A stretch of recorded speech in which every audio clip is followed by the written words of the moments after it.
Quand la notaire a ouvert l'enveloppe et commencé à lire, ma tante a posé sa main sur mon bras. Geste doux, presque affectueux, 23 ans d'absence. Et elle posait sa main sur mon bras, comme si elle avait été là tout le temps. Comme si on était proches. Comme si ça allait changer quelque chose. J'ai regardé cette main. Je n'ai rien dit. J'ai attendu.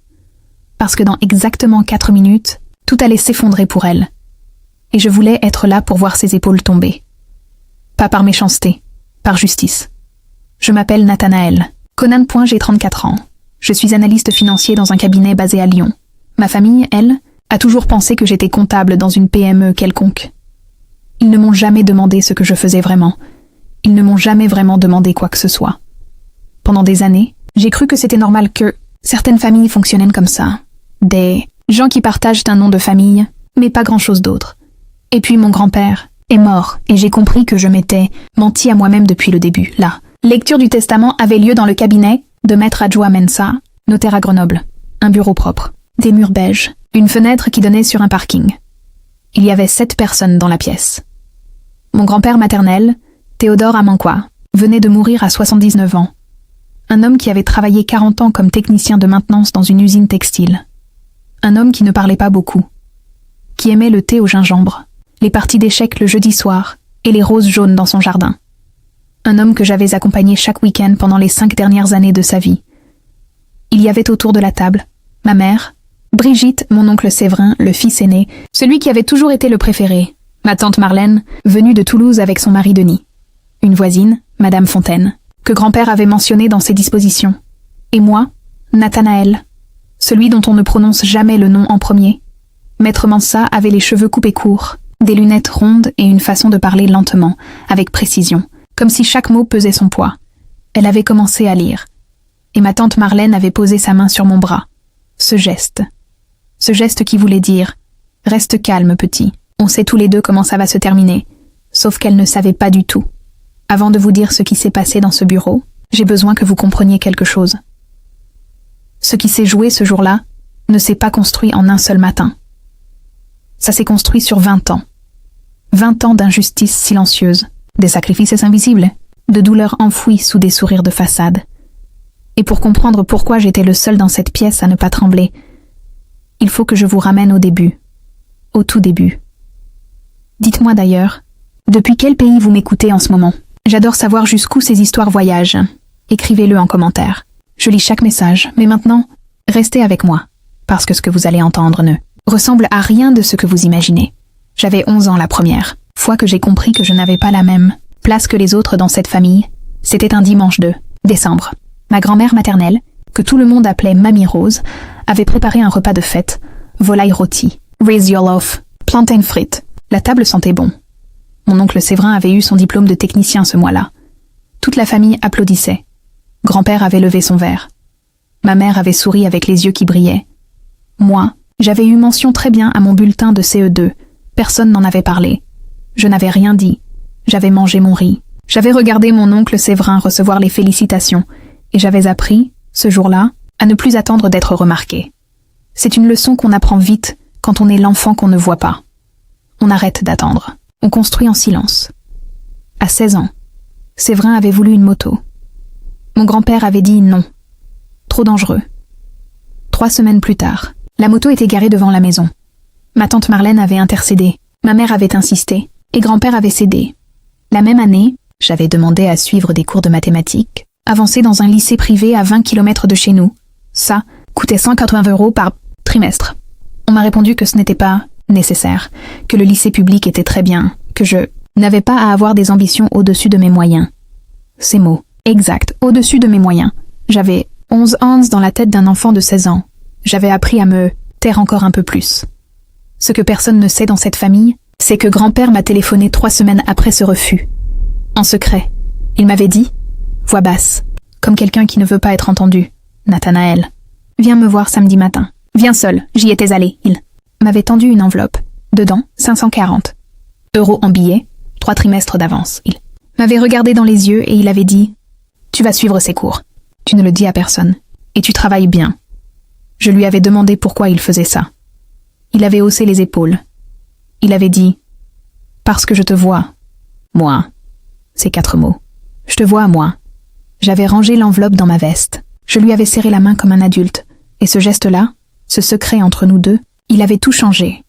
Grand-père a payé mes cours supplémentaires pendant 2 ans, en secret. Chaque trimestre, une enveloppe. Jamais devant les autres. Jamais mentionné à table. Comme si c'était notre langue privée à nous deux. J'ai eu mon baccalauréat avec mention. Très bien, grand-père a apporté une mangue et du chocolat amer ce soir-là. On a mangé ça ensemble dans son jardin, c'était tout. Pas de fête, pas d'annonce, pas de photos. Juste lui et moi, et les roses jaunes, et le silence heureux de quelqu'un qui sait qu'il a bien fait. Séverin avait eu, lui, une fête avec 20 personnes pour son capé. Je ne dis pas ça pour compter les points, je le dis, pour que vous compreniez l'écart. L'écart entre ce qu'on célèbre et ce qu'on ignore, entre ce qu'on voit et ce qu'on fait semblant de ne pas voir. J'ai fait une classe prépa à Grenoble, puis une école de commerce, puis un master en finance à Paris. Pendant ces 6 années, ma famille a appelé exactement 4 fois. Une fois pour me demander si je pouvais prêter de l'argent à Séverin, qui avait des dettes. J'avais dit non. 2 fois pour des nouvelles de grand-père. Et une fois pour me demander si je comptais rentrer pour les fêtes. Je n'étais pas rentrée. Grand-père, lui, appelait tous les samedis matins. Sans exception. Il me demandait comment allaient mes études.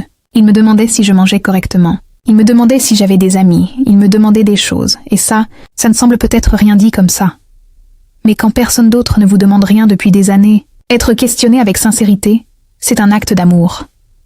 Quand grand-père a été diagnostiqué avec une insuffisance rénale chronique, j'avais 29 ans, j'ai pris un appartement à Grenoble, j'ai organisé mes déplacements professionnels pour être là le week-end, je l'accompagnais à ses séances de dialyse le mardi et le vendredi 2 fois par semaine, pendant 3 ans. Séverin habitait à 40 minutes en voiture. Il est venu 6 fois en 3. En 6 fois, ma tante Marlène envoyait des messages WhatsApp, des messages avec des emojis cœurs et des phrases comme « courage à toi » et « on pense à toi, papa ». Grand-père lisait ces messages. Il ne répondait pas. Toujours. Il me regardait parfois et il disait, d'une voix très calme, « Les gens qui envoient des cœurs ne viennent pas tenir ta main. » Je ne répondais rien. Je lui préparais son thé au gingembre. On jouait aux échecs. Un soir, il m'avait demandé de l'aider à classer des documents, des papiers anciens, des contrats, des relevés de compte. Et dans ce classeur vert qu'il gardait dans le tiroir du bas de son bureau, j'avais trouvé quelque chose. Un relevé d'un compte épargne ouvert en 2003. Un compte dont personne ne m'avait jamais parlé. Solde. À la dernière mise à jour. 87 400 €. J'avais refermé le classeur, je n'avais rien dit. Mais j'avais compris. J'avais compris pourquoi ma tante Marlène avait soudainement repris contact après 10 ans de silence. Pourquoi mon oncle Séverin demandait des nouvelles de la santé de grand-père avec une fréquence nouvelle. Pourquoi ma mère avait commencé à appeler tous les dimanches depuis 6 mois. Ils avaient senti quelque chose, comme certains animaux sentent l'orage avant qu'il arrive. 2 mois avant sa mort, grand-père m'avait demandé de l'accompagner chez le notaire. Il n'avait rien dit en chemin. Il avait regardé par la fenêtre de la voiture. Les rues de Grenoble défilaient. Il avait dit une chose, une seule. « Je veux que tu saches que je me souviens de tout. » Je n'avais pas demandé ce qu'il voulait dire. Je le savais. Dans le bureau de Maître Mensa ce jour-là, il avait signé des documents. Il m'avait demandé d'attendre dehors pendant 20 minutes. Je n'avais pas cherché à savoir. Je m'étais assis dans la salle d'attente. J'avais regardé mes mains et j'avais pensé à ce premier samedi matin, à l'âge de 16 ans, dans son jardin, avec une enveloppe de 540 € et ces 4 mots.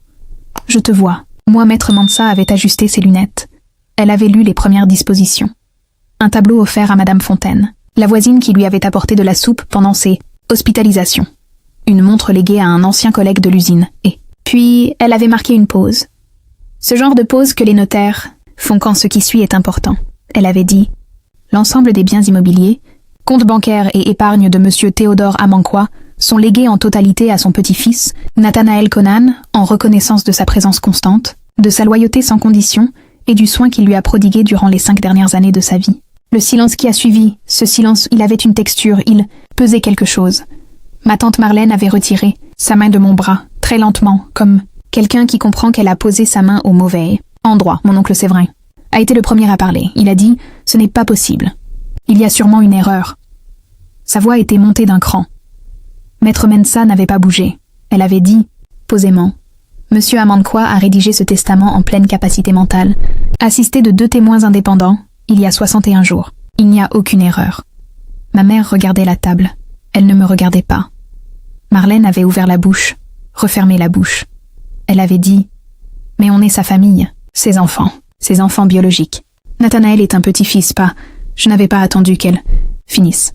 J'avais parlé, pas fort, pas avec colère, juste avec cette voix qu'on trouve quand on a attendu longtemps et qu'on n'a plus peur de la suite. J'avais dit, grand-père était à la dialyse 2 fois par semaine depuis 3 ans. Le trajet, c'était moi. Les séances, c'était moi. Les nuits où il ne dormait pas, à cause de la douleur et qu'il avait besoin de quelqu'un, c'était moi. Vous avez envoyé des émojis cœur. Il y a une différence. Séverin avait frappé la table avec sa paume. Pas un coup fort. Juste ce geste de quelqu'un qui perd le contrôle et qui ne sait plus comment le retrouver. Il avait dit « Tu nous as manipulés. Tu t'es mis bien avec lui pour... » J'avais regardé Maître Mansa. J'avais dit, toujours de la même voix. « Maître, est-ce qu'il existe une disposition légale qui oblige un testateur à partager ses biens avec des héritiers qu'il n'a pas désignés ?» Elle avait dit « Non. Monsieur Amankwa était libre de disposer de ses biens selon sa volonté, dans le respect des parts réservataires légales. Les dispositions que je viens de lire sont légalement valides et opposables. » Elle avait ajouté, après une pause, « Monsieur Amankwa m'a laissé une note manuscrite à lire dans cette situation. Précise. Elle avait ouvert une enveloppe plus petite. Elle avait lu, « Si quelqu'un, dans cette pièce, conteste ce testament, dites-leur ceci. J'ai regardé chacun de mes enfants vivre leur vie. J'ai regardé Nathanaël vivre la mienne avec moi. Ce n'est pas la même chose. Ma tante Marlène était sortie de la pièce sans rien dire. Ma mère n'avait toujours pas levé les yeux. » Séverin avait marmonné quelque chose et il était parti, la porte s'était refermée. « Maître, Mansa m'avait tendu les documents. » Elle avait dit, avec une discrétion professionnelle parfaite. « Il m'a également demandé de vous remettre cette enveloppe personnellement. » Je suis sortie du cabinet dans le froid de novembre, Grenoble en novembre. C'est gris et propre, et les montagnes au loin ont déjà de la neige sur les sommets. Je m'étais assis sur un banc en face du cabinet. J'avais tenu l'enveloppe, un moment sans l'ouvrir. Il y avait mon prénom. Dessus, son écriture. Une écriture d'ouvrier, qui a appris à écrire seul, des lettres un peu droites, un peu carrées, avec quelque chose de solide dedans. J'avais ouvert une feuille, une seule. Il avait écrit « Mon garçon, tu n'as pas eu besoin que je te le dise pour faire ce que tu as fait. C'est ça la différence entre toi et les autres. Les autres attendèrent quelque chose. Toi tu es venu. Prends soin du jardin. Les roses jaunes ont besoin d'eau 2 fois par semaine. Et d'un peu de silence. Je t'ai vu depuis le début. Je veux que tu le saches. Théodore. » J'avais plié la lettre. Je l'avais remise dans l'enveloppe. Je l'avais mise dans ma poche intérieure, contre la poitrine, et j'avais pleuré. Vraiment, pleuré. Pas les larmes polies qu'on retient en public. Les larmes qui viennent du ventre. Celles d'un deuil. Complet, celles d'un homme qui vient de perdre la seule personne dans sa famille, qui l'ait jamais regardé. Aujourd'hui, j'habite dans sa maison. La maison est à Grenoble, rue des Acacias, avec un jardin qui donne sur une petite colline. Les roses jaunes sont là. Je les arrose le mardi et le vendredi. Jour où je l'emmenais à la dialyse. Je n'ai pas changé la disposition des meubles. J'ai gardé son fauteuil en cuir marron. J'ai gardé l'échiquier sur la table basse. J'ai gardé le classeur. Vert dans le tiroir du bas. Certains jours, je le sors. Pas pour regarder les chiffres, pour me souvenir du soir où j'avais compris que certaines personnes attendent l'héritage et d'autres méritent d'en recevoir un. Ma tante Marlène a tenté de contester le testament. Son avocat lui a expliqué que les fondements légaux étaient insuffisants. Elle a abandonné 4 mois plus tard. Ma mère m'a envoyé un message 2 semaines après la lecture. Elle a écrit « Je suis désolée pour tout. » Je lui ai répondu « Je sais. C'est tout. Pas de colère. Pas de réconciliation. Non plus. Juste la paix froide et propre de quelqu'un qui n'a plus rien à prouver. Mon oncle Séverin n'a pas contacté. C'est bien. Certains silences valent mieux que certaines conversations. Il y a quelque chose que j'ai appris pendant ces 5 années. La présence ne s'improvise pas. On ne peut pas apparaître au moment de l'héritage et réclamer une part du lien qu'on n'a pas construit. Les liens, ça se construit en heures, en trajet, en matins difficiles, en soirées silencieuses, en parties d'échecs qu'on perd exprès, parce que l'autre a besoin de gagner. Parfois, ce n'est pas spectaculaire. Ce n'est pas Instagram. Ça ne fait pas de photos. Mais ça laisse une empreinte que rien ne peut effacer. Pas même un tribunal. Pas même une contestation. Pas même des années d'absence transformées en regrets tardifs. Et si aujourd'hui, vous êtes dans une famille qui ne vous voit pas, si vous faites des choses que personne ne reconnaît, si vous portez des charges que les autres ignorent, sachez une chose, être vu, ça peut prendre du temps. Ça peut venir d'une source inattendue. Ça peut venir sous la forme d'un vieil homme avec une enveloppe et 4 mots. Je te vois. Moi, ça suffit vraiment. Maintenant, j'ai une question pour vous. Et je veux votre réponse sincère dans les commentaires. Si vous aviez été à ma place, auriez-vous accepté cet héritage sans essayer de partager avec le reste de la famille ? Ou auriez-vous tendu la main malgré tout? Il n'y a pas de bonne ou mauvaise réponse. Juste votre vérité, écrivez-la. Et si cette histoire vous a touché, si elle a réveillé quelque chose en vous, partagez-la avec quelqu'un qui en a besoin ce soir. Je vous remercie d'avoir écouté jusqu'au bout. Prenez soin de vous. Prenez soin de ceux qui vous voient vraiment. À très bientôt.